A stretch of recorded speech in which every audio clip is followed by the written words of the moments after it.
അനധികൃത വാണിജ്യവൽക്കരണത്തിനെതിരെ രാജ്യത്ത് food regulator മുന്നറിയിപ്പ് നൽകി. മുലപ്പാൽ അധിഷ്ഠിതമായ ഉൽപ്പന്നങ്ങൾ വിൽക്കാൻ നിയമങ്ങൾ അനുവദിക്കുന്നില്ലെന്നും FSSAI അറിയിച്ചു. മെയ് 24 പുറത്തിറക്കിയ ഉത്തരവിൽ മുലപ്പാൽ വിൽപ്പനയുമായി ബന്ധപ്പെട്ട എല്ലാ പ്രവർത്തനങ്ങളും നിർത്തിവെക്കണമെന്നും അറിയിച്ചു. നിയമലംഘനം കണ്ടെത്തിയാൽ നടത്തിപ്പുകാർക്കെതിരെ കർശന നടപടി സ്വീകരിക്കുമെന്നും മുന്നറിയിപ്പ് നൽകി.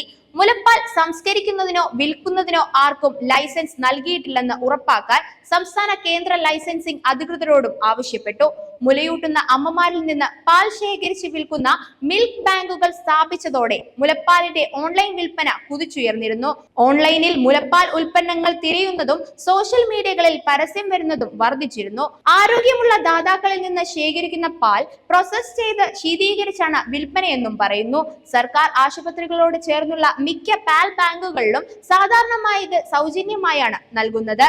ഒരു ഭാഗത്ത് സൗന്ദര്യ സംരക്ഷണത്തിന്റെ പേരും പറഞ്ഞ് കുഞ്ഞുങ്ങൾക്ക് മുലപ്പാൽ നിഷേധിക്കുന്ന അമ്മമാർ, മറ്റൊരു ഭാഗത്ത് മുലപ്പാൽ വരുമാന മാർഗമാക്കി മാറ്റുന്നവർ. മുലപ്പാൽ വെച്ച് കോടികൾ സമ്പാദിക്കുന്ന സ്ത്രീകളുടെ കഥ മുൻകാലങ്ങളിൽ പുറം രാജ്യങ്ങളിൽ നിന്ന് നമ്മൾ കേട്ടിരുന്നു. ആരോഗ്യ സംരക്ഷണത്തിന് മുൻതൂക്കം നൽകുന്ന വ്യക്തികൾ, ഹെൽത്ത് ക്ലബ്ബുകൾ തുടങ്ങി ആഭരണ വിപണികളിൽ വരെ മുലപ്പാലിന് വൻ ഡിമാൻഡ് ഉണ്ടെന്ന വാർത്ത ഞെട്ടലോടെയായിരുന്നു അന്ന് ലോകം കേട്ടിരുന്നത്. ഇപ്പോൾ ഇന്ത്യയുടെ അവസ്ഥയും ഇത്തരത്തിലാണ്.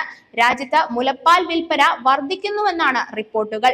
രാജ്യത്തെ സ്വകാര്യ മേഖലയിൽ നിന്നുള്ള 2 കമ്പനികൾ പേറ്റന്റ് നേടിയ സാങ്കേതിക വിദ്യ ഉപയോഗിച്ച് മുലപ്പാൽ സംസ്കരിച്ച് വിൽക്കുന്നുവെന്നാണ് റിപ്പോർട്ടുകൾ. മുലപ്പാൽ വിൽപ്പനയുമായി ബന്ധപ്പെട്ട് ഇതുവരെയും രാജ്യത്ത് യാതൊരു നിയമങ്ങളും ഉണ്ടായിരുന്നില്ല. ബാംഗ്ലൂരു ആസ്ഥാനമായുള്ള നിയോലക്ട് ലൈഫ് സയൻസ് പ്രൈവറ്റ് ലിമിറ്റഡ് 2016 ഇത്തരത്തിൽ മുലപ്പാൽ വിൽപ്പന ആരംഭിച്ചത്. സ്വമേധയാ പാൽ ദാനം ചെയ്യാൻ താല്പര്യമുള്ള മുലയൂട്ടുന്ന അമ്മമാരിൽ നിന്നാണ് പാൽ ശേഖരിക്കുന്നതെന്നാണ് കമ്പനി പറയുന്നത്. പിന്നീട് ഈ പാൽ പാസ്ചറൈസ് ചെയ്ത് ആവശ്യക്കാർക്ക് വിൽക്കുന്നു. അമ്മമാരുടെ പാലിൽ ചേർക്കുന്ന ലോകത്തിലെ ആദ്യത്തെ പൊടി രൂപത്തിലുള്ള ഫോർട്ടിഫയറുകളും കമ്പനി വാഗ്ദാനം ചെയ്തിരുന്നു.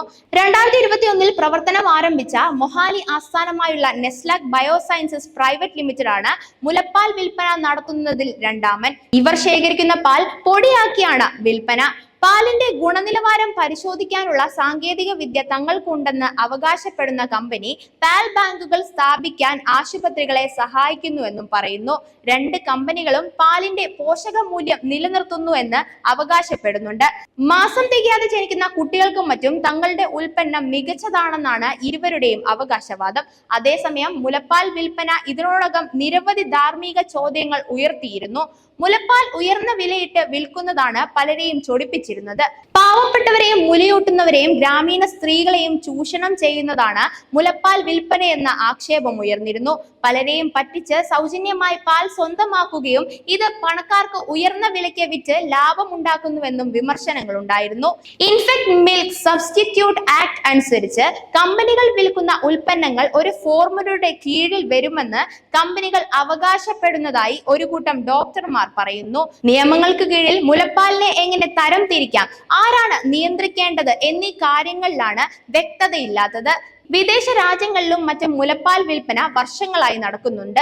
നിയോലക്ട് കടയ്ക്കും നെസ്ലാക് food safety and standard authority of ഇന്ത്യയിൽ നിന്ന് ലൈസൻസ് നേടിയിരുന്നു.